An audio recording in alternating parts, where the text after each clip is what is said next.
പ്രിയ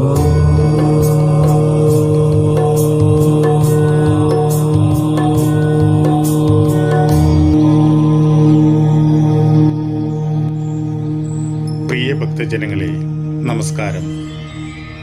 നാം ഇന്നുള്ളത് കണ്ണൂർ ജില്ലയിലുള്ള പള്ളിക്കുന്ന് ദേശത്ത് സ്ഥിതി ചെയ്യുന്ന ശ്രീ കനകത്തൂർ മഹാവിഷ്ണു ക്ഷേത്രത്തിലാണ് നാം ഇപ്പോൾ ഉള്ളത്.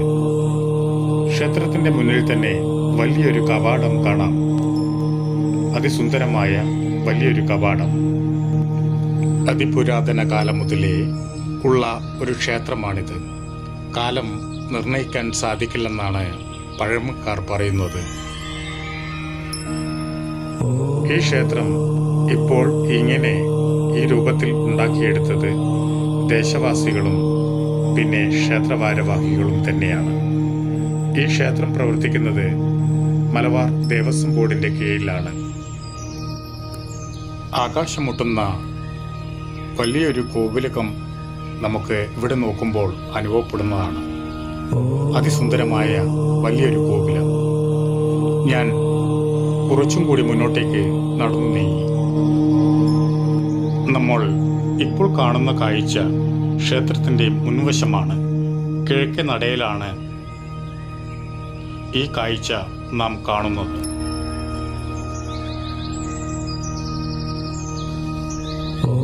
ക്ഷേത്രത്തിന്റെ മുൻവശം തന്നെ വലിയൊരു കൂറ്റം ബോർഡ് കാണാം. ക്ഷേത്രക്കുളവും നവീകരണ ഫണ്ടിലേക്ക് സംഭാവന ചെയ്യണം എന്ന് പറഞ്ഞൊരു ബോർഡ്. നിങ്ങളെല്ലാവരും സഹകരിക്കുകയാണെങ്കിൽ അതിവേഗം തന്നെ നമുക്ക് ഈ ക്ഷേത്രക്കുളത്തിൻ്റെ പണി വേഗം പൂർത്തീകരിച്ച് ക്ഷേത്രക്കുളം നമുക്ക് വിട്ടു നൽകാൻ സാധിക്കുന്നതാണ്. അതിവേഗം തന്നെ നിങ്ങളെല്ലാവരും സംഭാവന ചെയ്താൽ മാത്രമേ സാധിക്കുകയുള്ളൂ. ഇവിടുത്തെ മഹാവിഷ്ണു പെരുമാളെ ആരും വണങ്ങാതെ ഈ റോഡിലെ കൂടി മുന്നോട്ട് പ്രവേശിക്കാറില്ല. ഞാൻ ഇവിടെ കുറേ സമയം ക്ഷേത്ര നട തുറക്കാൻ വേണ്ടി കാത്തിരുന്നു.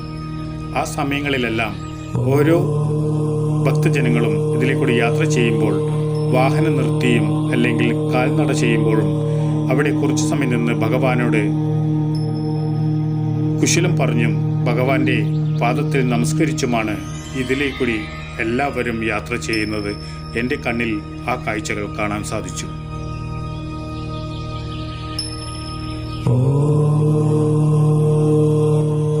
കുറച്ചും കൂടി മുന്നോട്ട് നീങ്ങിയപ്പോൾ അവിടെ ഭഗവാന്റെ ആ ക്ഷേത്രത്തിന്റെ നാമം എഴുതിയ വലിയൊരു കൂറ്റം ബോർഡ് കാണാം.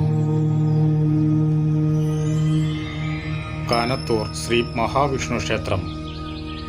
ക്ഷേത്ര ഓഫീസിന്റെ ഫോൺ നമ്പറും അതിൽ കാണാം.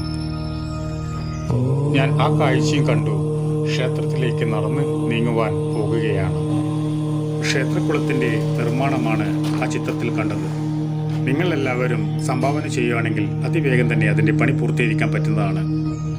ഇവിടെ ഒരു ചുവന്ന ബോർഡ് സ്ഥാപിച്ചത് കാണാം. ക്ഷേത്ര നിർമ്മാണവുമായും അതിന്റെ പ്രതിഷ്ഠയുടെ തന്ത്രിയുടെ നാമവും അതിൽ ചേർത്ത് ഇരുന്നത് കാണാം. ഇവിടെ വലിയൊരു കൂറ്റം ബോർഡും കൂടി കാണാം. ഈ ക്ഷേത്രത്തിന്റെ ഉത്സവ കാര്യം സംബന്ധിച്ചാണ് ഈ വലിയ ബോർഡ് ഇവിടെ സ്ഥാപിച്ചിരിക്കുന്നത്. ഏകാദശി ഉത്സവമാണ്.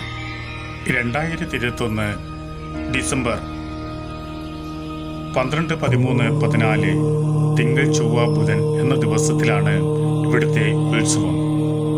രാവിലെ ഗണപതി ഹോമത്തോടുകൂടി ഉത്സവം ആരംഭിക്കും. അന്നുള്ള പൂജയുടെയും വിശേഷ വിവരങ്ങളൊക്കെ ഈ ബോർഡിൽ എഴുതി വെച്ചത് കാണാം. ഈ ക്ഷേത്രത്തിന്റെ തന്ത്രിസ്ഥാനം കാട്ടുമടം ഇല്ലത്തെ ഈശ്വരൻ നമ്പൂതിരിയാണ്. ആ കാഴ്ചയും കണ്ടു ഞാൻ കുറച്ചു സമയം ചുറ്റും കണ്ണോടിച്ചു.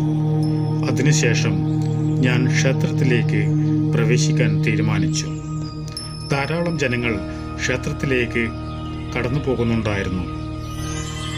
ക്ഷേത്രത്തിലേക്ക് പ്രവേശിക്കാൻ പോയ ഞാൻ ക്ഷേത്രത്തിൽ പ്രവേശിക്കാതെ ആ വലിയൊരു കവാടത്തിന്റെ മുന്നിൽ തന്നെ ഞാൻ കുറച്ചു സമയം കൂടി ചെലവഴിച്ചു.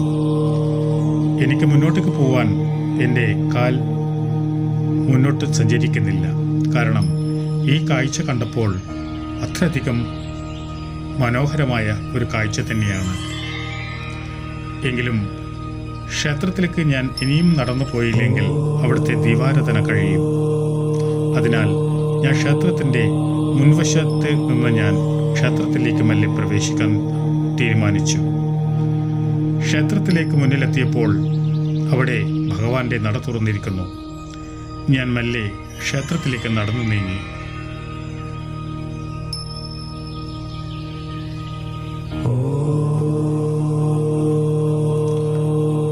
ക്ഷേത്രത്തിൽ കടന്നു ചെന്നപ്പോൾ വലിയൊരു നടുമുറ്റം കാണാം.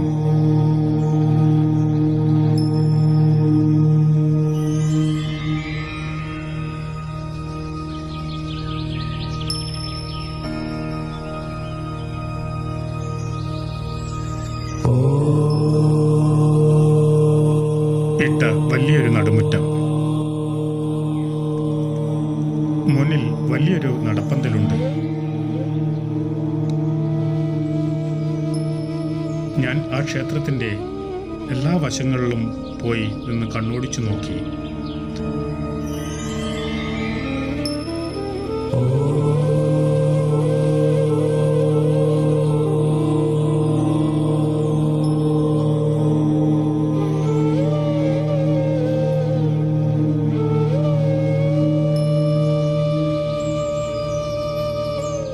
ഞാൻ അവിടെ നിന്ന് ചുറ്റും കണ്ണോടിച്ചു നോക്കി. അപ്പോൾ ക്ഷേത്രത്തിന് മുന്നിൽ തന്നെ വലിയ ഒരു അരയാലിൻ്റെ മരം കാണാം. അതിൻ്റെ കൂടെ ചെറിയൊരു വേപ്പിൻ്റെ മരവും കാണാം.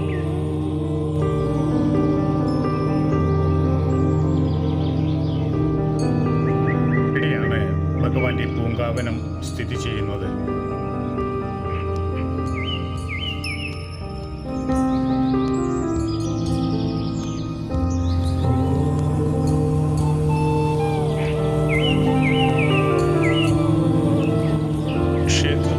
തന്നെ വലിയൊരു സ്റ്റേജും കാണാം.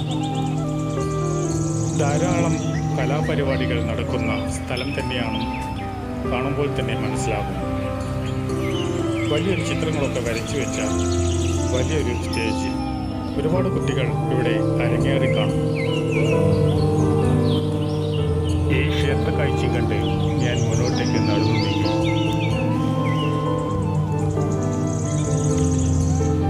നേരത്തെ കണ്ട അരയാലിന് ചുറ്റും വലിയൊരു തറ കെട്ടിയിട്ടുണ്ട്. നല്ല ഭംഗിയുണ്ട് കാണാൻ. ഇവിടെ നിന്നുള്ള കാഴ്ച അതിസുന്ദരം തന്നെ. ആ കാണുന്ന ചെടിയാണ് അരളി പുഷ്പത്തിൻ്റെ ചെടിയാണ് നാം അവിടെ കാണുന്നത്.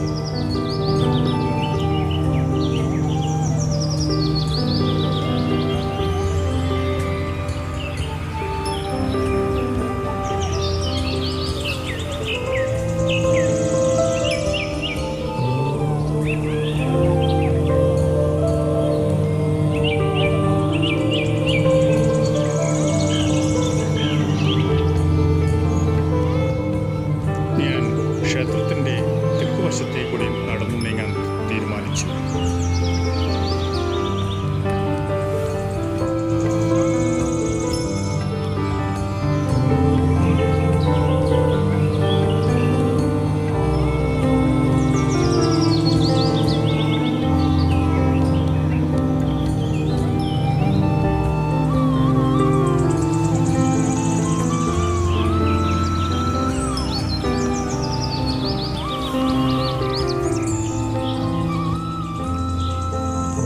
മുന്നിൽ കാണുന്ന ക്ഷേത്രമാണ് ശാസ്താവിൻ്റെ ക്ഷേത്രമാണ്.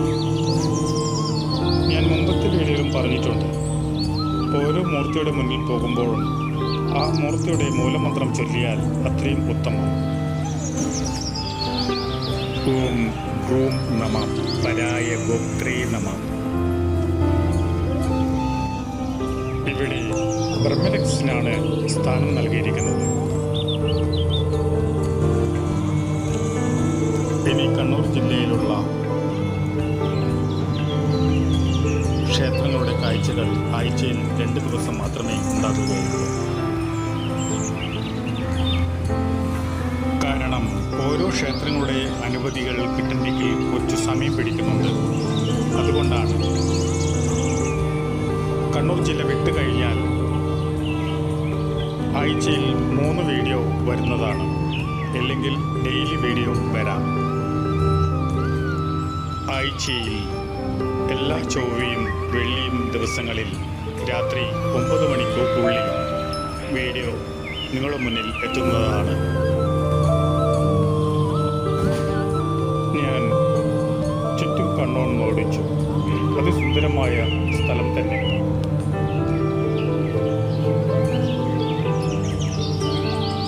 ക്ഷേത്രം ഞാൻ പ്രദക്ഷിണം വെക്കുകയാണ്.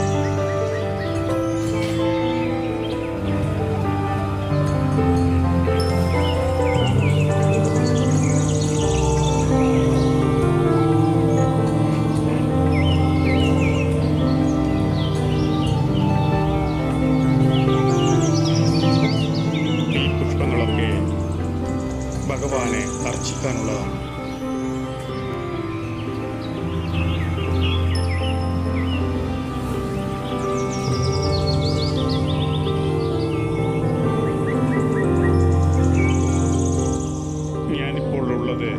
ക്ഷേത്രത്തിൻ്റെ പടിഞ്ഞാറ് വശമാണ്.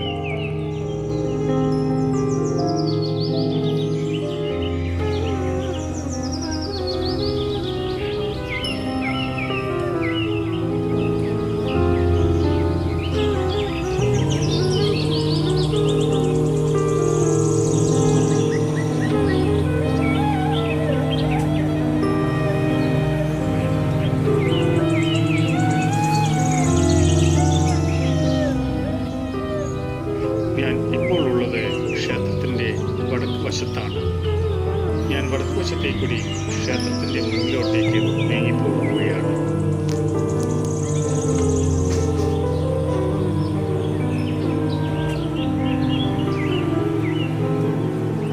ഇവിടെയാണ് ക്ഷേത്രത്തിൻ്റെ അന്നദാനശാല സ്ഥിതി ചെയ്യുന്നത്.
ഇവിടെ സ്ഥാനം നൽകിയിരിക്കുന്നത് അമ്മ മഹാലക്ഷ്മിക്കാണ്. ഇവിടെയാണ് ക്ഷേത്രത്തിൻ്റെ ഓഫീസ് സ്ഥിതി ചെയ്യുന്നത്. ഇത് ക്ഷേത്രത്തിൻ്റെ കിണറാണ്.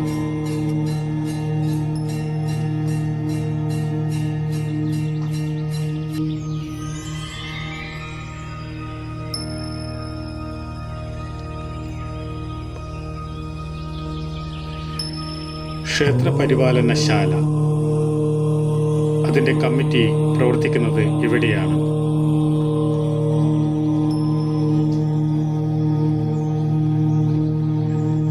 ഇതാണ് മലബാർ ദേവസ്വം ബോർഡിൻ്റെ ഓഫീസ് പ്രവർത്തിക്കുന്നത്.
ഇവിടെയാണ് ക്ഷേത്രത്തിൻ്റെ വഴിപാട് കൗണ്ടർ പ്രവർത്തിക്കുന്നത്.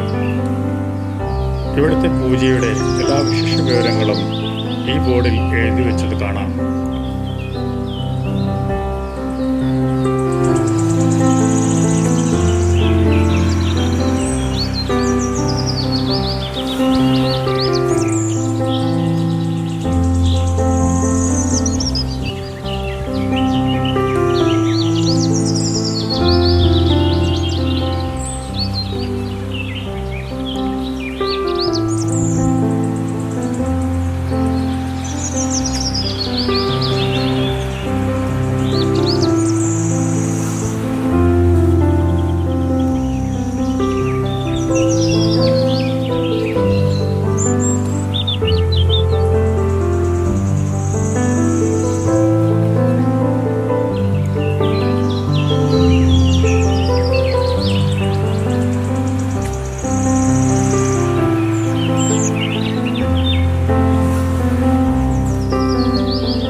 ക്ഷേത്രത്തിൻ്റെ അകത്തുള്ള കാഴ്ചകൾ ഇവിടെ അവസാനിക്കുകയാണ്.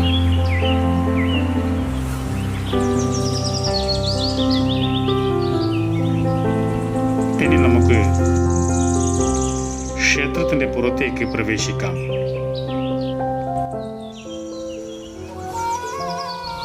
നാം ചില ക്ഷേത്രങ്ങളിൽ പ്രവേശിക്കുമ്പോൾ അവിടുത്തെ ഐതിഹ്യങ്ങളും ആചാരങ്ങളും അനുഷ്ഠാനങ്ങളെ പറ്റി പറഞ്ഞു തരുവാൻ വേണ്ടി ചിലപ്പോൾ അവിടുത്തെ ഭാരവാഹികൾക്ക് സാധിച്ചെന്ന് വരില്ല.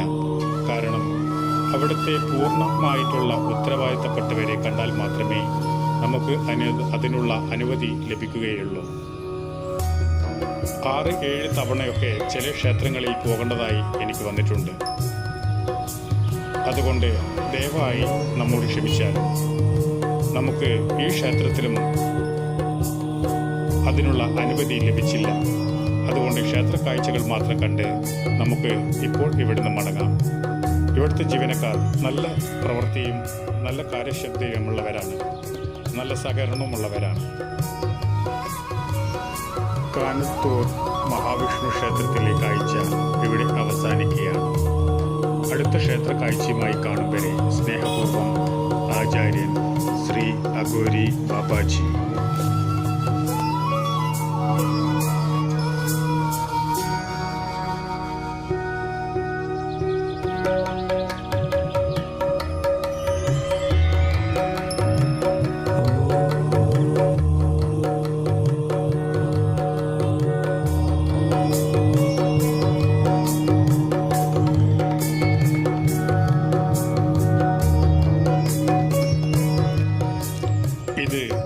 ഈ ക്ഷേത്രത്തിലുള്ള രാത്രി കാഴ്ചകളാണ്.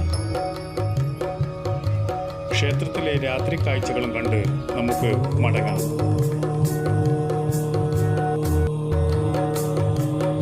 ഇവിടുത്തെ വിശേഷ വിവരങ്ങളും കാര്യങ്ങളും ചോദിക്കാൻ താൽക്കാലികം നിർവാഹമില്ല.